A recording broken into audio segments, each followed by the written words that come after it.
ಓಂ ಹ್ರೀಂ ಭೈರವಿ ಕ್ಲಾಂ ಹ್ರೀಂ ಸ್ವಾಹ. ನಮಸ್ಕಾರ. ನೋಡಿ, ಒಂದು ರಾಶಿ ಫಲವನ್ನು ಹೇಳೋದಕ್ಕಿಂತ ಮುಂಚೆ ಜನಗಳು ತಿಳ್ಕೊಳ್ಬೇಕಾಗಿರುವಂತ ವಿಚಾರಗಳೇನಂತಂದ್ರೆ, ನೀವೊಬ್ರು ಜ್ಯೋತಿಷರ ಹತ್ರ ಹೋಗ್ತೀರಾ, ನಿಮ್ಮ ಜಾತಕವನ್ನ ಕೊಡ್ತೀರಾ. ಆತ ಜಾತಕವನ್ನ ಚೆಕ್ ಮಾಡುವಾಗ ನೀವು ಕೊಟ್ಟಿರೋ ಸಮಯವನ್ನೇ ಹಾಕಿ ನೋಡಬಾರ್ದು. ಯಾಕೆಂತಂದ್ರೆ ಒಂದೇ ರಾಶಿಯಲ್ಲಿ ಒಂದೇ ಡೇಟ್ ಅಲ್ಲಿ ಲಕ್ಷಾಂತರ ಜನ ಹುಟ್ಟಿರ್ತಾರೆ. ಸೊ ಎಲ್ಲರ ಭವಿಷ್ಯ ಒಂದೇ ತರ ಇರೋದಿಲ್ಲ. ಹಾಗಾಗಿ ಲಗ್ನ ಅನ್ನೋದೊಂದಿದೆ. ಈಗ ನೋಡಿ, ನಮ್ಮ ಋಷಿಗಳು ತುಂಬಾ ಸೈಂಟಿಫಿಕ್ ಆಗಿ ಮಾಡಿದ್ದಾರೆ ಈ ಜ್ಯೋತಿಷವನ್ನ. ಇದರಲ್ಲಿ ಒಂದೊಂದು ಸೆಕೆಂಡ್ ಅಲ್ಲೂ ಕೂಡ ಜಾತಕ ಚೇಂಜ್ ಆಗುತ್ತೆ. ಸೊ ನಿಮ್ಮ ಲಗ್ನವನ್ನ ತಿದ್ದಿ ಲಗ್ನವನ್ನ ಫಸ್ಟ್ ಕಂಡುಹಿಡಿಬೇಕು. ಲಗ್ನ ಮಿಸ್ಟೇಕ್ ಆಗೋ ಚಾನ್ಸಸ್ ಇರುತ್ತೆ. ಆನಂತರ ಹಿಂದೆ ನಡೆದಿರೋ ಕೆಲವು ಘಟನೆಗಳನ್ನ ಮ್ಯಾಚ್ ಮಾಡಿ ನಿಮ್ಮ ಲಗ್ನವನ್ನ ತಿದ್ದಿ ನಿಮ್ಮ ಭವಿಷ್ಯವನ್ನ ಹೇಳಬೇಕು. ಸೊ ಹಿಂದೆ ನಡೆದಿರೋ ಘಟನೆಗಳನ್ನ ಕಂಪಲ್ಸರಿ ಆಗಿ ಕೆಲವಾದ್ರೂ ಹೇಳಬೇಕಾಗುತ್ತೆ. ಇದು ಮೊದಲನೇದು. ಎರಡನೇದು, ಸರ್ ಒಂದು ಡೇಟ್ ಆಫ್ ಬರ್ತ್ ಇಲ್ಲ ಅಂತ ಹೇಳ್ತಾರೆ. ಇಲ್ಲಿ ನೋಡಿ, ನನಗೆ ತುಂಬಾ ಜನ ಕೇಳೋದು ಏನಂತಂದ್ರೆ, ಸರ್ ನೀವು ಹೇಗೆ ಪ್ರಿಡಿಕ್ಷನ್ಸ್ ಕೊಡ್ತೀರಾ ಅಂತ. ಸೊ ನನ್ನ ವೇ ಆಫ್ ಪ್ರಿಡಿಕ್ಷನ್ ಹೇಗೆ ಅಂತಂದ್ರೆ, ಮೊದಲನೇದಾಗಿ ನಾನು ಲಗ್ನವನ್ನ ತಿದ್ದುತ್ತೀನಿ. ಆಮೇಲೆ ದಶೆಗಳಲ್ಲಿ ವಿಂಶೋತ್ತರ ದಶೆ, ಚರದಶೆ, ಯೋಗಿನಿ ದಶೆ, ಜಮಿನಿ ಪದ್ಧತಿಯನ್ನು ಉಪಯೋಗಿಸ್ತೀನಿ. So step by step, layer by layer ನಾನು ಹೋಗ್ತೀನಿ. ಅನಂತರದಲ್ಲಿ ಹಸ್ತ ಸಾಮುದ್ರಿಕೆ. ನಮ್ಮಲ್ಲಿ ಹಸ್ತ ಸಾಮುದ್ರಿಕೆ ಅಂತಂದ್ರೆ ಅದೇನೋ ಒಂಥರ ಹೆಡ್ ಲೈನ್, ಫೇಟ್ ಲೈನ್, ಈ ತರ ವೆಸ್ಟರ್ನ್ ಪಾಮಿಸ್ಟ್ರಿ ಮಾತಾಡ್ತಾರೆ. ಅದಲ್ಲ, ನಾಡಿ ಜ್ಯೋತಿಷದಲ್ಲಿ ಲೈನ್ಸ್ ಗಳಿರುವಂತಹ ಮಾತೃರೇಖೆ, ಪಿತೃರೇಖೆ, ಹಲವಾರು ತರದ ರೇಖೆಗಳಿದೆ. ಸೊ ಆ ರೇಖೆಗಳು ಜಾತಕಕ್ಕೆ ಹೊಂದಾಣಿಕೆ ಆಗತ್ತಾ ಅಂತ ನಾನು ಒಂದು ಇವೆಂಟ್ಗೋಸ್ಕರ ನಾನು ಮ್ಯಾಚ್ ಮಾಡ್ತೀನಿ. ಪ್ರಶ್ನೆ ಕೊಂಡ್ಲಿ ನಾನು ಹಾಕ್ತೀನಿ. ಅವಾಗ ಒಂದು ವಿವಾಹ ಆದ್ರೆ ಇಷ್ಟು ವಿಚಾರದಲ್ಲಿ, ಇಷ್ಟು ಪ್ಯಾರಾಮೀಟರ್ಸ್ ಅಲ್ಲಿ ಅದು ಸ್ಟೆಪ್ ಬೈ ಸ್ಟೆಪ್ ನಾನು ಇಂಡಿಕೇಶನ್ ಎಲ್ಲರೂ ನೋಡ್ತಾ ನನಗೆ ಕೊನೆಯಾಗಿ ಈ ಒಂದು ಘಟನೆ ನಡೆಯೋ ಸಾಧ್ಯತೆ ಇದೆ ಅಂತ ಹೇಳಿ ಜಾತಕದಲ್ಲಿ ಗೊತ್ತಾಗುತ್ತೆ. ಇದಕ್ಕೆಲ್ಲ ಬಹಳ ಟೈಮ್ ಹಿಡಿಯುತ್ತೆ. ಆ ಒಂದು ತಾಳ್ಮೆ ಕೇಳಿಸೋರ್ಗು ಮತ್ತೆ ಹೇಳೋರು ಇಬ್ಬರಿಗೂ ಇರ್ಬೇಕಾಗುತ್ತೆ.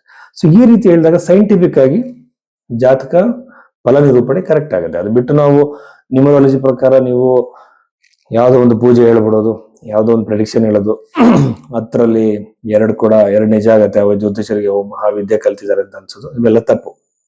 ಸೊ ಈ ರೀತಿಯಲ್ಲಿ ಸೈಂಟಿಫಿಕ್ ವೇಯಲ್ಲಿ ಜಾತಕ ನಿರೂಪಣೆ ಮಾಡಿದಾಗ ಬಂದಂತಹ ಕ್ಲೈಂಟ್ಗೆ ಅವ್ರಿಗೊಂದು ಆಶ್ವಾಸನೆ ನಾವು ಕೊಡ್ತೀವಿ, ಧೈರ್ಯವನ್ನು ಹೇಳ್ದಂಗಾಗುತ್ತೆ, ಸತ್ಯವನ್ನು ಒಪ್ಕೊಳ್ಳೋದಕ್ಕೆ ಅವ್ರನ್ನ ಮೋಟಿವೇಟ್ ಮಾಡ್ದಂಗಾಗುತ್ತೆ. ಜ್ಯೋತಿಷ್ಯ ಅಂದ್ರೆ ಹಣೆ ಬರೋನ ಬದಲಾವಣೆ ಮಾಡೋದಲ್ಲ, ಉತ್ತಮ ಮತ್ತು ಕೆಟ್ಟ ಸಮಯ ಎರಡನ್ನು ಕೂಡ ಅನಲೈಸ್ ಮಾಡಿ ಅವ್ರನ್ನ ಒಂದು ಗೈಡ್ ಮಾಡುವಂಥದ್ದು ಸರಿಯಾಗಿರೋ ದಾರಿಯಲ್ಲಿ. ಅದು ಬಿಟ್ಟು ಹಣೆ ಬರೋ ಚೇಂಜ್ ಮಾಡೋದು, ನಿಮ್ಮನ್ನು ಕೋಟ್ಯಾಧಿಪತಿ ಮಾಡೋದು, ನಿಮಗೆ ಅಷ್ಟೈಶ್ವರ್ಯಗಳು ಬರೋ ತರ ಮಾಡೋದು ಜ್ಯೋತಿಷಿ ಕೆಲಸ ಅಲ್ಲ. ನಿಮಗೆ ನಿಮ್ಮ ಒಂದು ಜಾತಕದಲ್ಲಿ ಯಾವ ತರದ ಒಂದು ಪಾಸಿಬಿಲಿಟೀಸ್ ಇದೆ ಅಂತ ತಿಳಿಸೋದು ಜ್ಯೋತಿಷ ಕರ್ತವ್ಯ. ಸೊ ಇಷ್ಟು ವಿಚಾರಗಳಿದೆ.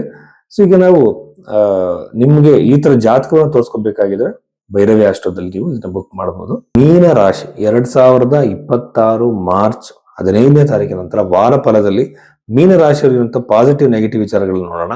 ಫಸ್ಟ್ ನೆಗೆಟಿವ್ ವಿಚಾರವನ್ನೇ ನೋಡೋದಾದ್ರೆ, ವಿವಾಹದ ವಿಳಂಬ.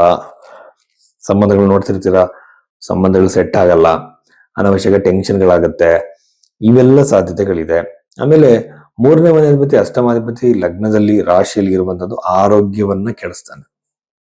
Lungs related issues, skin related ಇಶ್ಯೂಸ್ಗಳು, ಮೆಂಟಲಿ ತುಂಬಾ ಮೂಡ್ ಸ್ವಿಂಗ್ಸ್ ಆಗುವಂತಹ ಸಮಸ್ಯೆಗಳನ್ನ ನೀವು ಅನುಭವಿಸ್ಬೇಕಾಗುತ್ತೆ. ಇದಕ್ಕೆ ನಮ್ಮ ಆಹಾರವೇ ಔಷಧ. ನಾವು ತಿನ್ನುವಂತ ಫುಡ್ ಆಗಿರ್ಬೋದು, ಲೈಫ್ ಸ್ಟೈಲ್ ಅಲ್ಲೇ ನಾವು ನಮ್ಮ ಫ್ರಸ್ಟ್ರೇಷನ್, ಇದು ಸ್ಟ್ರೆಸ್ ನ ಕಂಟ್ರೋಲ್ ಮಾಡ್ಕೋಬಹುದು. ನಾವು ನೋಡಿ, ಪ್ರಪಂಚದಲ್ಲಿ ಇರೋದು ಏನೇನೋ ತಿಳ್ಕೊಂತೀವಿ, ನಮ್ ಸ್ಟ್ರೆಸ್ ಕಂಟ್ರೋಲ್ ಮಾಡ್ಕೊಳ್ಳೋದು, ಮನಸ್ಸನ್ನು ಪ್ರಶಾಂತವಾಗಿ ಇಟ್ಕೊಳ್ಳೋದು ನಾವು ಕಲಿಯಲ್ಲ. ಯೋಗಾಸನ, ಪ್ರಾಣಾಯಾಮದ ಮಹತ್ವನೇ ನಮಗೆ ಗೊತ್ತಿಲ್ಲ. ಇದನ್ನೆಲ್ಲ ನಾವು ತಿಳ್ಕೊಬೇಕಾಗತ್ತೆ. ಆಮೇಲೆ ಚತುರ್ಥ ಭಾವ ಚೆನ್ನಾಗಿರೋದ್ರಿಂದ ಪ್ರಾಪರ್ಟಿ ಖರೀದಿ ಆಗತ್ತೆ, ಆಸ್ತಿ ಖರೀದಿ ಆಗತ್ತೆ, ವೆಹಿಕಲ್ ಖಂಡಿತವಾಗ್ಲೂ ಖರೀದಿ ಆಗುವ ಸಾಧ್ಯತೆ, ಎಸ್ಪೆಷಲಿ ಕಟ್ಟಿರೋ ಮನೆಗಳು ಖರೀದಿ ಮಾಡುವಂತ ಸಾಧ್ಯತೆ ಹೆಚ್ಚಾಗಿರುತ್ತೆ. 6ನೇ ಮನೆಯಲ್ಲಿರುವಂತ ಕೇತು 12ನೇ ಮನೆಯಲ್ಲಿ ನಾವು ನೋಡ್ತಾ ಇದ್ರೆ ಮ್ಯಾರಿಟಲ್ ಲೈಫ್ ಅಲ್ಲಿ ನಿಮ್ಗೆ ಕಿರಿಕಿರಿಗಳನ್ನ ಸಣ್ಣ ಪ್ರಮಾಣದಲ್ಲಿ ಕ್ರಿಯೇಟ್ ಮಾಡಬಹುದು. ಯಾವುದೋ ಸಣ್ಣ ವಿಚಾರ ದೊಡ್ಡದಾಗುವಂತ ಸಾಧ್ಯತೆ, ಬಿರುಕು ಮಾಡುವ ಸಾಧ್ಯತೆ ಮೀನ ರಾಶಿಯವರಿಗೆ ಕಾಣ್ತಾ ಇದೆ. ಆಮೇಲೆ ಮೀನ ರಾಶಿಯವರಿಗೆ ಇನ್ನೊಂದು ಭಯ ಏನಂದ್ರೆ ಸಾಡೆ ಸಾತಿ. ನಾನು ಆಲ್ರೆಡಿ ಹೇಳಿದೀನಿ, ಸಾಡೆ ಸಾತಿ ಭಯ ಪಡುವಂತದ್ದಲ್ಲ. ಒಂದು ರಿಸರ್ಚ್ ಆಗಿದೆ, KN ರಾವ್ ಅವರ ಒಂದು ಗೈಡೆನ್ಸ್ ಅಲ್ಲಿ ರಿಸರ್ಚ್ ಪುಸ್ತಕದಲ್ಲಿ ಸಾಡೆ ಸಾತಿ ಟೈಮ್ ಪೀರಿಯಡ್ ಅಲ್ಲಿ ದೊಡ್ಡ ಮಟ್ಟಕ್ಕೆ ಎತ್ತರಕ್ಕೆ ಏರಿರುವಂತ ಎಷ್ಟೋ ಉದಾಹರಣೆಗಳಿದೆ. ಸಾಡೆ ಸಾತಿ ನಿಮ್ಮನ್ನು ಲಿಫ್ಟ್ ಮಾಡಬಹುದು. If it is having any ಭಿನ್ನಾಷ್ಟಕ ವರ್ಗದಲ್ಲಿ, if Saturn is having more ಭಿನ್ನಾಷ್ಟಕ ವರ್ಗ points, definitely it gives success. ಅದನ್ನ ಕಂಪ್ಲೀಟ್ ನೆಗೆಟಿವ್ ತಗೊಳ್ಳೋದು ಬೇಡ. ಎಗೇನ್ ನಿಮ್ಗೆ ಹತ್ರ ಭಯ ಇದ್ದಾಗ ನೀವು ಹನುಮಾನ್ ಚಾಲೀಸವನ್ನ ಹೇಳ್ಬೋದು, ಟೆನ್ಷನ್ ಮಾಡ್ಕೊಳ್ಳೋದು ಬೇಡ. ಉದ್ಯೋಗದಲ್ಲಿ ಮಾತ್ರ ಅತ್ಯದ್ಭುತವಾಗಿರುವಂತಹ ಪ್ರಗತಿ ನೋಡ್ತೀರಾ. ಒಂದು ಹೊಸ ಉದ್ಯೋಗದ ಸಾಧ್ಯತೆ, ನೀವು ಇಂಟರ್ವ್ಯೂ ಕೊಟ್ಟಿದ್ದೀರಾ, ಅಲ್ಲಿ ಸಕ್ಸಸ್ ಬರ್ಬೋದು. ಹೊಸ ಜಾಬ್ ಟ್ರೈ ಮಾಡಿದಿರಾ, ಅಲ್ಲಿ ಸಕ್ಸಸ್ ಇದೆ. ಹೊಸ ದೂರದಲ್ಲಿ ಜಾಬ್ ಟ್ರೈ ಮಾಡಿದ್ರೆ ಇನ್ನೂ ಅದ್ಭುತಗಳಾಗುತ್ತೆ. ಆಮೇಲೆ ಉದ್ಯೋಗದಲ್ಲಿ ನಿಮಗೆ ಬಹಳ ಸಪೋರ್ಟ್ ಎಲ್ಲ ಕಡೆ ಒದಗಿ ಬರುತ್ತೆ. ಯೂನಿವರ್ಸ್ ನಿಮ್ಗೆ ಸಪೋರ್ಟ್ ಮಾಡುತ್ತೆ ಅಂತಾರಲ್ಲ, ಆ ತರ ಸಪೋರ್ಟ್ ಒದಗಿ ಬರುತ್ತೆ. ಆಮೇಲೆ ಯೂಶುವಲ್ ಆಗಿ ಅದು ಲಕ್ಕಿ ಆಗಿರುವಂತಹ ವಾರ ಅಂತ ಹೇಳೋದು ಮೀನರಾಶಿಯವರಿಗೆ. ಯಾಕೆಂದ್ರೆ ಎಲ್ಲ ತರದ ಅನುಕೂಲಗಳು ಒದಗಿ ಬರುತ್ತೆ. ಪ್ರಾಪರ್ಟಿ ಖರೀದಿ ಆಗ್ಬೋದು, ಅಥವಾ ಬಿಸ್ನೆಸ್ ಆಗಿರ್ಬೋದು, ಎಲ್ಲರ ಲಾಭವನ್ನ ಖಂಡಿತವಾಗ್ಲೂ ನೋಡ್ತಾರೆ. 6ನೇ ಮನೆ ಕೇತು ಸಾಲವನ್ನ ಸೃಷ್ಟಿ ಮಾಡೋದ್ರಿಂದ ಸಾಲದ ವಿಚಾರದಲ್ಲಿ ಸ್ವಲ್ಪ ಕೇರ್ಫುಲ್ ಆಗಿರಿ. ಆಮೇಲೆ ಹೊಸ ವ್ಯಕ್ತಿಗಳ ಪರಿಚಯ, ಆಗಮನ.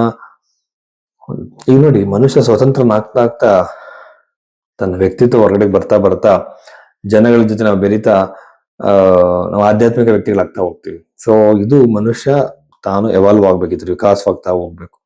ಈ ವಿಕಾಸಕ್ಕೆ 12ನೇ ಮನೆ ಮೀನರಾಶಿ, 12ನೇ ರಾಶಿ ಮೋಕ್ಷದ ಸ್ಥಾನ. ತನ್ನ ಒಂದು ವ್ಯಕ್ತಿತ್ವವನ್ನ ಎತ್ತರಕ್ಕೆ ತಗೊಂಡೋಗುವಂತಹ ಈ ಸಾಧ್ಯತೆಗಳು ಈ ಮೀನರಾಶಿಯವರಿಗೆ ಇದೆ. ಮೀನ ಲಗ್ನದಲ್ಲಿ ಹುಟ್ಟಿದಂತವ್ರು ಕೂಡ. ಯಾಕೆ ಒಂದು ಲಗ್ನದಲ್ಲಿ ಮನುಷ್ಯ ಯಾಕೆ ಹುಡ್ತಾನೆ ಅಂತಾನೆ ಕೆಲವು ಕಾರಣಗಳಿದೆ. ಆಧ್ಯಾತ್ಮಿಕ ಅನುಭವಗಳು ಇವರಿಗೆ ಹೆಚ್ಚಾಗತ್ತೆ. ಮೀನರಾಶಿ ಅಧಿಪತಿ ಆಗಿರುವಂತಹ ಗುರುಗ್ರಹವೇ ಕಾರಣನಾಗಿರೋದ್ರಿಂದ, ಗುರುಗ್ರಹ ಆಧ್ಯಾತ್ಮಿಕ ವಿಚಾರಕ್ಕೆ ಕಾರಕನಾಗಿರೋದ್ರಿಂದ ಮೀನರಾಶಿಯಲ್ಲಿ ಸ್ವಭಾವತಃ ಸ್ಪಿರಿಚುವಲ್ ಥಾಟ್ಸ್ ಇರುತ್ತೆ. ಈ ಪ್ರಪಂಚ ಇಷ್ಟೇ, ಯಾಕೆ ಮನುಷ್ಯ ಇಷ್ಟನ್ನು ತಲೆ ಕೆಡ್ಸ್ಕೊಂತಾನೆ, ಸಿಂಪಲ್ ಆಗಿ ಬದುಕಬಹುದಲ್ಲ ಅನ್ನೋ ಥಾಟ್ಸ್ ಬಹಳ ವರ್ಷಗಳಿಂದ ಅವ್ರಿಗೆ ಇರುತ್ತೆ. ಆಧ್ಯಾತ್ಮಿಕ ಇದಕ್ಕೆ ಒಂದು ಮೋಟಿವೇಶನ್ ಸಿಗುವಂತ ಸಾಧ್ಯತೆ ಈ ರಾಶಿಯವರಿಗೆ ಈ ಟೈಮ್ ಪೀರಿಯಡ್ ಇದೆ. ನಮಸ್ಕಾರ.